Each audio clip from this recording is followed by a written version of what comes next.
The word is no. That is it. That is the whole secret. Delivered in 2 letters, 1 syllable, the simplest word in the English language. No. A word that a 2-year-old learns before they can tie their shoes. A word so ordinary that most people say it a dozen times before breakfast without thinking about it. A word that, inside the framework I grew up in, carried a weight so enormous and so specific that most women I knew had spent their entire adult lives learning not to reach for it. Not because they were told they could not say it. Nobody ever sat me down and said, "Sarah, you are not allowed to say no." The rule was never stated that directly. It did not need to be. The rule was everywhere else. In the Ordnung, in the sermons, in the example of the women around me and the careful praise given to the ones who never seemed to need that word. In the concept of gelassen, the yielded, surrendered, community-first spirit, which was the highest thing a faithful Amish woman could embody. In the specific, consistent, generational understanding that a woman who said no too readily was a woman whose heart was not properly oriented, whose pride had not been fully surrendered, whose faith, in some quiet and unspoken way, was still under construction.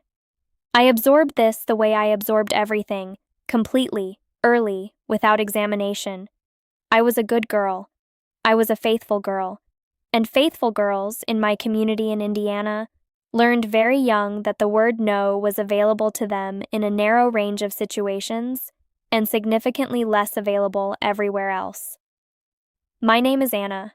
I was 25 years old the first time I used that word and meant it fully and did not take it back. And the story of how I got to that moment is the story of what it costs a woman to reclaim the simplest word in the language. Let me tell you what I mean when I say the word was managed, because I want to be precise here, rather than sweeping. There were situations where no was acceptable, no to something clearly sinful. A faithful woman was expected to refuse sin. No to something that crossed an obvious moral line. The community supported that. These were the sanctioned no's, the ones that fit inside the framework without disturbing it. What was not sanctioned was the everyday no, the no to something that was simply too much, the no to a request that was reasonable in isolation, but arrived on top of 10 other reasonable requests and exceeded what one person could carry. The no that was not about morality or sin, but about capacity, about the simple, human, completely ordinary experience of being a person who has limits and has reached them. That no had no home in the language of our community, because the framework's understanding of a faithful woman was a woman whose capacity was, in principle, unlimited. She did not run out. She did not reach the edge of herself.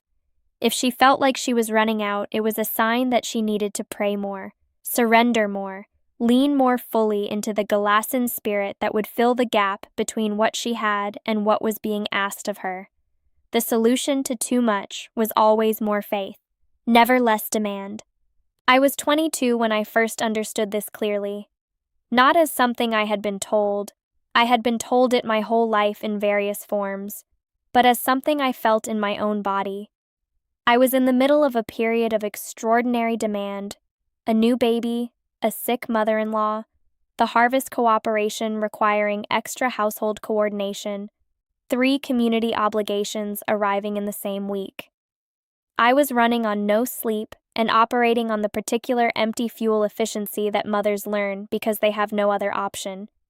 And someone, a woman I respected, a community elder, asked me to take on one more thing, a reasonable thing, a faithful thing, something that any good woman in my position would have been glad to do. I felt the no before I had time to stop it, a physical no, a sensation in my chest that was as clear and as certain as anything I had ever felt. I am at the end. I cannot. No. I said yes. Automatically. The way I always said yes. The yes came out of my mouth while the no was still sitting in my chest, and I watched myself say it with the particular dissociation of someone who has been trained so thoroughly in a response that it bypasses whatever was actually happening inside her. I went home and I sat with the baby and the no in my chest, and I thought for a long time. What I thought about was my mother.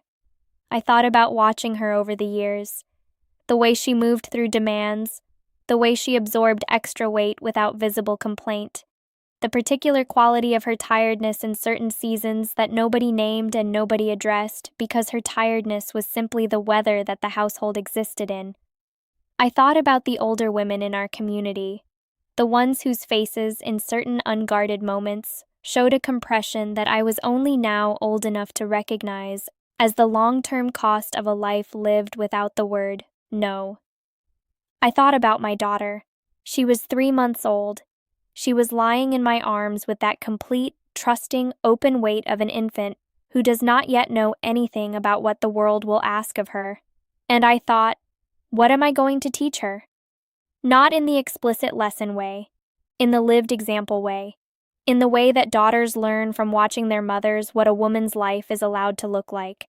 Was I going to teach her that her capacity was a resource to be fully depleted in service of others before she was allowed to consider herself? That the feeling in her chest that said, I am at the end, was a signal to be overridden rather than honored?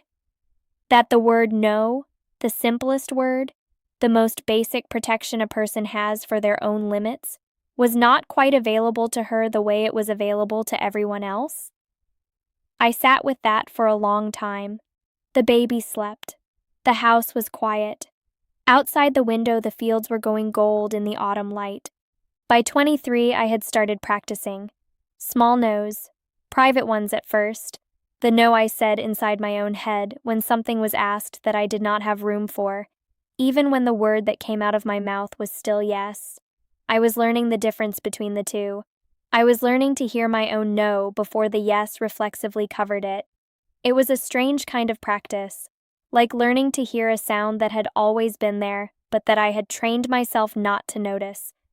By 24, the no's were occasionally coming out. Not loudly, not with defiance, just steadily.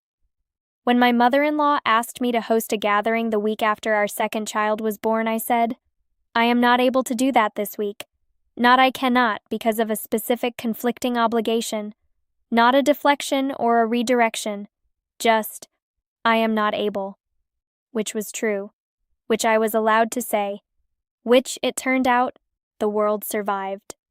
The first real no, the full, clear, unhesitating, unqualified no that I said and did not take back, came when I was 25. A decision was being made about our household, a significant one, the kind that would affect the daily texture of my life and my children's lives for years. It was being made through the usual channels, my husband, the deacon, the community's structures of authority. I was informed of it, not consulted. The assumption, as always, was that my yes was already contained in the process, that the proper channels having been followed, my agreement was implied. I said no, not loudly. Jonas was sitting across from me at the kitchen table. The lamp was between us. I looked at him steadily and I said, Jonas, I am not able to agree to this. I need to be part of this decision. He was quiet for a moment. Then he asked me what I meant, and I told him, clearly, specifically, without apology, what the decision would cost me, what I needed to be considered, why my voice in the matter was not optional. We talked for a long time that evening, not comfortably. The conversation had an edge that our conversations did not usually have, the edge of two people negotiating something that the framework had not prepared either of them to negotiate. But we talked. And by the end of the evening, the decision had been reconsidered. Not reversed, reconsidered, with my voice inside it. The word had worked. The simplest word. The one I had been learning to say for 3 years. The one that cost me a long evening of difficult conversation and the discomfort of my husband's surprise and the particular exposure of a woman who has stepped outside what is expected of her. It was worth it. It was completely worth it. I want to tell you something about the word no that I have learned from the long process of reclaiming it. No is not selfish. I know it can feel that way. I know the framework that called it selfish was very convincing and very thorough and very old. But no is not selfish. No is the word that makes yes mean something. If you cannot say no, your yes is not a choice. It is a default. And a default is not faith, and it is not faithfulness, and it is not gelassen. It is simply the absence of options. A yes that comes from a place where no was also available, that is the yes that means something. That is the yes that is genuinely given rather than simply extracted.